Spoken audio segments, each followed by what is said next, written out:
This week on the Big Thunder podcast, wicked things are happening at Universal, and you won't even need to be swept away by a twister to experience them. Plus, the biggest movie of the year is about to get easier to watch, and it's giving us all the feels. All that and much, much more. Buckle up. And here's your hosts, Bo and Abby. There's time codes listed in the description if you want to jump around between news stories or if you want to get right to the game. Whoop. Yep, to the roundup. If you're new to the Roundup, this is where we take a look at the biggest stories of the week. It's less breaking news and more, hey, did you hear about this? Starting off with some sad news, hey, did you hear James Earl Jones passed away? I did hear that. Yep. To be honest, I didn't know he was still alive. Well, he has been kind of basically retired for a few years, so he is a legend. He was out of the limelight. He was like 94, 93 actually. Okay, still gorgeous life. Good innings. That's a nice long life. Yeah, and quite the legacy he's leaving behind. He passed away on the morning of September 9th at his home in Dutchess County, New York, at the age of 93. Obviously best known for his roles, his voice roles as Darth Vader and Mufasa, but of course he also appeared in Field of Dreams, which as Iowans is an important film for us. I was going to say we've known him. I knew him first from Field of Dreams. The Sandlot, which is a very important film for me. Then Coming to America, Conan the Barbarian. He was also an EGOT winner. Was he? He was, so yeah. What show? Couldn't tell you. Didn't look him up. What do you win an Oscar for? What do you win an Emmy for?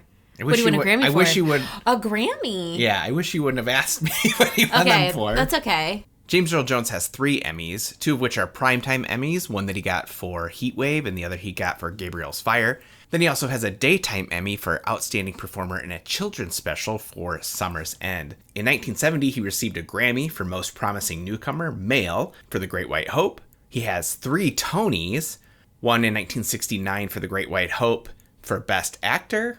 He also got one in 1987 for Best Actor for Fences. And then in 2017, he received a Lifetime Achievement Award from the Tonys. And to complete the EGOT, he received an Oscar in 2011. Now, this is an honorary Oscar. It's a Lifetime Achievement Award. There are purists out there who think that honorary awards shouldn't count towards the exclusive EGOT club, but those people are wrong, and stop being elitist. Yes, he is definitely an EGOT. Get off your high horse. A Grammy and a Tony. I didn't know Emmy, he was a Grammy, singer. Oscar, Tony. I didn't know he was a singer, but I mean, he's got such a voice. Of course. That like.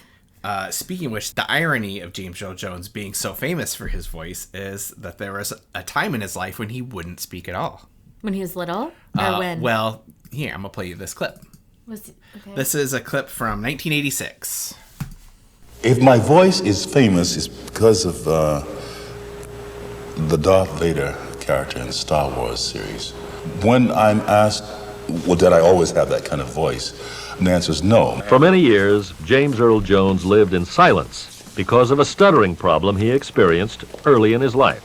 I don't mind talking about my stuttering because is this another example of you find yourself with a weak muscle and you exercise it. And sometimes that becomes your strong muscle. I was mute from the grade 1 through freshman year in high school. Mute because I just gave up on talking. I said, I can't cut it. And if you mute that long, you become very curious about expressing yourself. You become very in need of a way to express yourself. It was this need to express himself that ultimately led to an acting career. But it wasn't until he had tried his hand at a number of other jobs. I was a farmer, not a bad farmer, but that was the way I grew up. I was a soldier, not a bad soldier. I considered the priesthood when I became a Catholic. But otherwise, there wasn't much I knew how to do.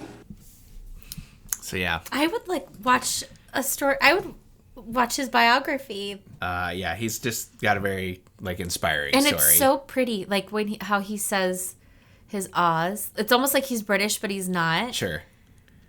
There's a clip that kind of went around Instagram. It was like a behind the scenes video of him recording The Lion King, and it's him doing the speech, with Simba. Yes, it's that speech, and as soon as he's done doing it, you hear everyone they're I have chills. The people in the room recording with him, they're just so moved by just his performance. A king's time as ruler rises and falls like the sun. One day, Simba, the sun will set on my time here and will rise with you as the new king. Goosebumps. Yeah. Well, it's such a good, powerful speech, and then him doing it. Yeah. He's probably, I mean, he truly is like one of the most iconic voices. Oh, yeah. And his iconic voice will live on. About 2 years ago, he signed over the rights to his voice to an AI company known as Respeecher, presumably for Darth Vader. Okay. So Darth Vader will always be his voice.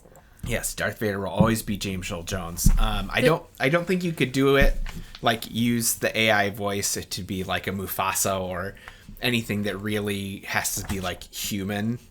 Because of the like the mask. Yeah, sound. just AI voices. Like they do it on The Mandalorian when they have like young Luke Skywalker. It's like an AI interpretation of young Mark Hamill's voice, and it sounds weird. Like it's that uncanny valley. Just like something seems wrong with it. So like I think to try and do that with like a character like Mufasa. Like, you would be able to tell that something's wrong. Yeah. Like, it doesn't have the heart in it that would be, like, from an actual performance. Okay, I get that. But with Darth Vader, because he's part robot, like, it makes sense. Yeah. But, yeah. Anyways. Speaking of iconic voice performances, we've got some Inside Out 2 news this week. We do? We do. After bringing in $1.6 billion. I can't even, what is that? That's an unfathomable amount of money. At the box office, Inside Out 2 comes to Disney Plus on September 25th. That's going to be fun. That is going to be lots of fun. God, I'm ready for a new movie on repeat. I am so sick of the royal princess. Yeah, for some reason Charlie is obsessed with the third movie. Oh my God. In the Rose McIver Christmas princess. It's like a royal prince for Christmas, baby. Yeah. I don't know. Yeah. It's on Disney Plus. No, it's on Netflix. Sure it is. It's on Netflix, so it's not even part of this. Yeah. But my God, it's on all the time. Anywho's, back to the story. We've got a whole video where we give our thoughts. I don't want to call it a review because it's not really what we do here, but we have opinions. We have thoughts. It's not a review. We're not a review channel. Are we not? No, we don't review. We just give our thoughts. Yeah, because we don't do critical analysis, and I would never want to be a critical analysis person because I know people work real hard to make movies, so I would never want to trash one.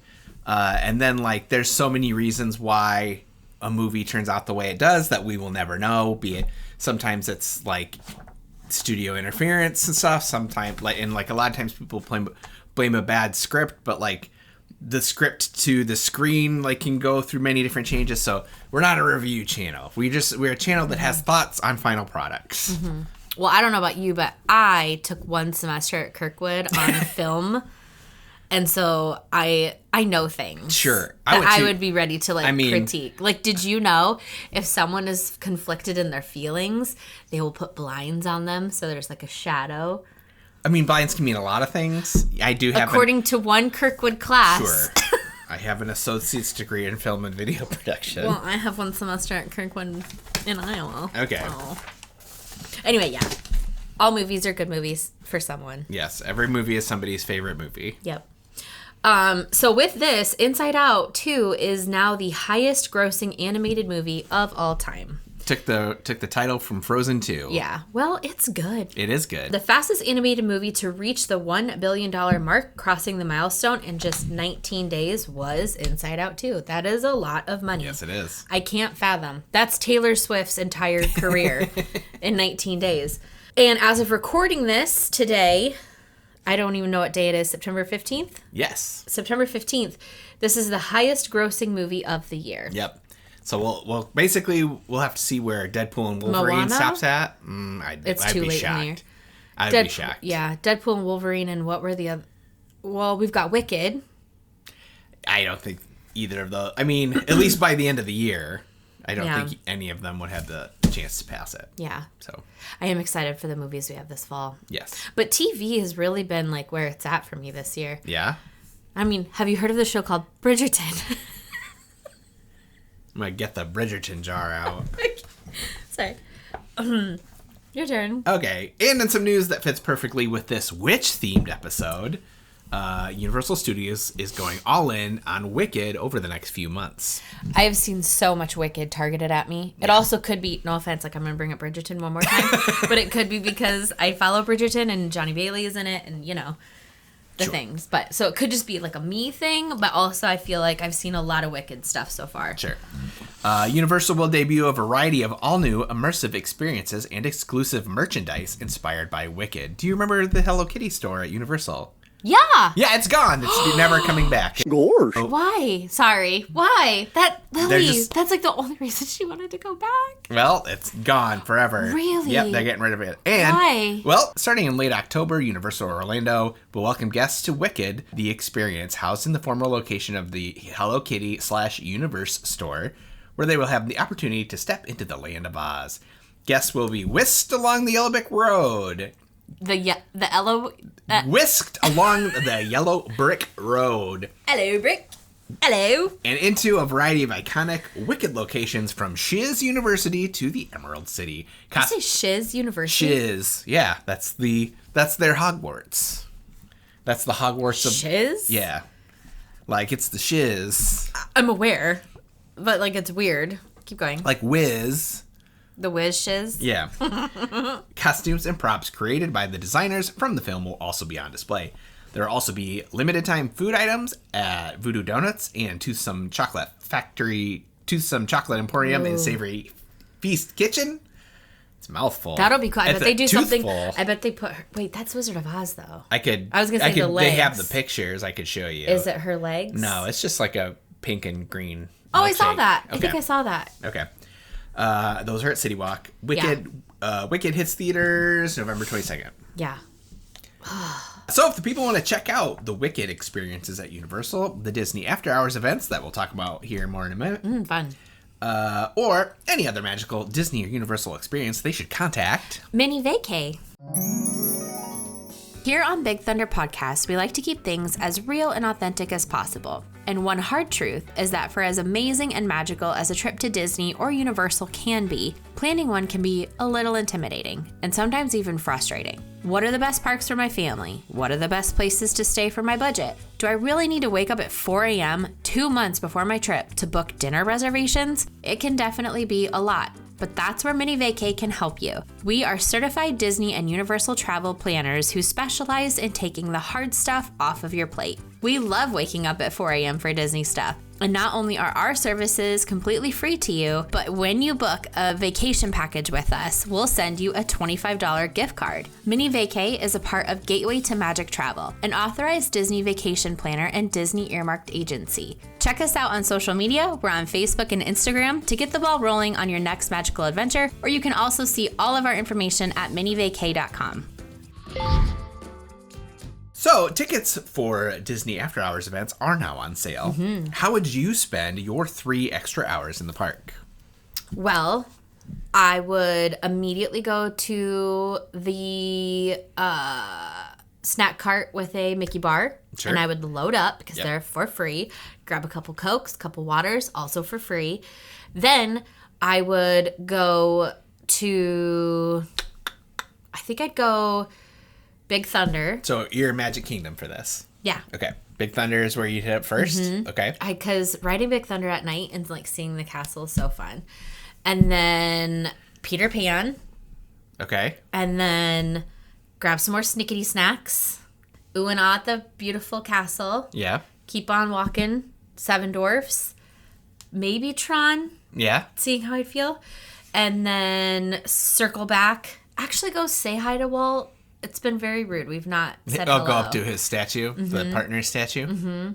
And then depending on the time, would we go over to the tiki room and just say No. hello? We would not revisit Adieu? the tiki room. Jungle Cruise? I'm surprised you didn't say Tiana. Oh my god, I forgot. End with her. Okay. You wanna Close be- with Tiana. Yeah, you don't want to be saggy bottom. You don't want to be a soggy bottom boy?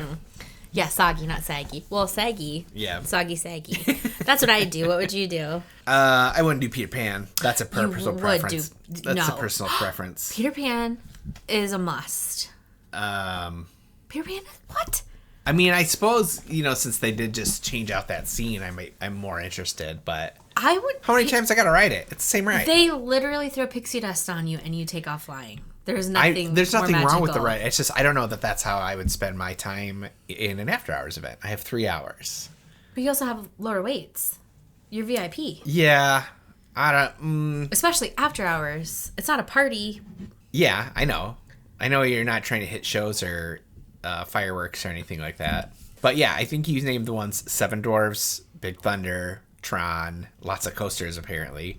Tiana's not a coaster. It's just because these are all the ones with the high wait times. Yeah. They're the desired ones. Yeah. Like, I don't need to do Journey of a Little Mermaid during an after hours. I can do Journey of a Little Mermaid on a normal MK day. Yeah. I would do Pirates of the Caribbean before I did Really? Peter Pan. Yeah. What? Yeah.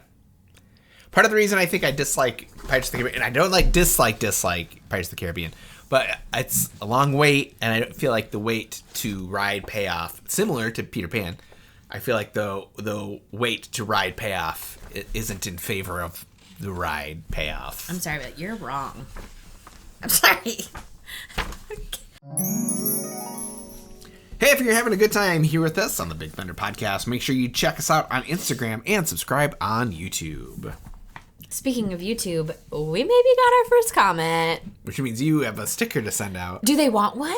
That's up to you. I wanted nothing to do with this. It is up to you to ask them if they want a sticker. So we have our first comment from Ray Ann Coleman 4444. It was in response to the closing of Lightning McQueen's Racing Academy at Hollywood Studios, which closes October 9th. The comment said, "This hurts my heart. We are going to Hollywood Studios in February and was so excited to see Lightning McQueen. Our son was obsessed with cars when he was little. We are from Canada, and the last time we went to Walt Disney World, Lightning McQueen wasn't at Hollywood Studios. We were looking forward to it." Yeah. Sorry, Rayanne Coleman's son. But we told Rayanne, the positive is, in a few years, it'll all be... I'm sure they're just moving it to... I doubt they're getting rid of it. It's not going in the bin. They'll just take Lightning McQueen and put him over to... the Racing Academy? Yeah, they'll just take... I bet it's going in the bin. No, they'll take the car. I think the Racing Academy's gone, but they'll take the car and they'll put him over. They'll do something with it. But you'll have all the Lightning McQueen happening at Magic Kingdom. Yeah. In the next 5 to 8 years. Yeah, we'll see whenever they get around to it. I hope it's not that long. I wouldn't be surprised. But yeah, if Ray Ann Coleman 444, if you want a Big Thunder Podcast sticker... She is not going to listen to this podcast. You're going to have to reach out to her. Yeah. Well, fine. Okay. You can have a sticker. But if you want your own Big Thunder Podcast sticker... Yeah. You have to leave a comment on the YouTube video or leave us a 5-star review. And, if we read your comment or review on the show... That's how you get eligible for a sticker. And Abby will take care of it because I want nothing to do with it. Sure will. I love mail. I was a Blue's Clues child. It was a big deal. I don't get that reference. What? Yeah, I was not a Blue's Clues child. I mean, I was a little old for Blue's Clues, but I loved it. I can't think of the song. But it was like, there was a song and there was a dance. And You're going to get some mail now. Isn't that the thing? Probably. And then it was like... Here comes the mail. And then we opened the mail. And then it was like a picture. Yeah. And then it was amazing. Next week is the final episode of September. Wow. Meaning it's the last episode before we get into all the spooky stuff. Even though this episode was a little spooky. Look how spooky. Yeah, I did decorate for the podcast audience. May not know this. I did put some witchy stuff up in Nothing screams spooky. The Big Thunder Pod studio. Yeah, it's so spooky. It's a Minnie Mouse witch hat. We wore King Kong's wearing it. Yeah, with some sparkly trees and a purple witch hat. Yep. And then I got a Hocus Pocus sign up. Oh, and the black flame candle. Up where the awards are. How did you light it, Well, though? technically it's a black candle. The flame is not black. Oh, true. So I'm thinking next week what we might do is I thought about doing like a tips video. Ooh, that'd be fun. Either parks in general or traveling with kids or managing parks with anxiety. That's up to you. We could do all of it. It requires you to do work before we sit down to record. So like I don't want to put too much on you. I could do all of it. I can do it right now. Okay. I don't need to research. So we're going to do some type of tips. You just do it off the top of your head? Yeah. I do my best work on the fly. We're very different people. Okay. We'll do some kind of tips video next week. Okay. All right, everyone, if you're enjoying the show, please go to your podcast player of choice, click on the follow button, and then turn on automatic downloads. Not only will this help the podcast, but it will guarantee that you have the best listening experience possible. If you're listening on Apple Podcasts, leave a 5-star review, and we will definitely read it on the show. And then you might get a sticker then. Yeah. But really, the best thing you can do to help the show grow is just to tell a friend, presumably one that loves Disney, Universal, and stupid games. And you can follow the Big Thunder Podcast on Instagram. And are we on anything else? I thought about starting a Facebook group. A group? Yeah. That's where you get the best engagement. Oh, okay. That could be happening. We'll see. Keep an eye. All right, well, thanks for coming, and we'll see you next week. And enjoy the ride.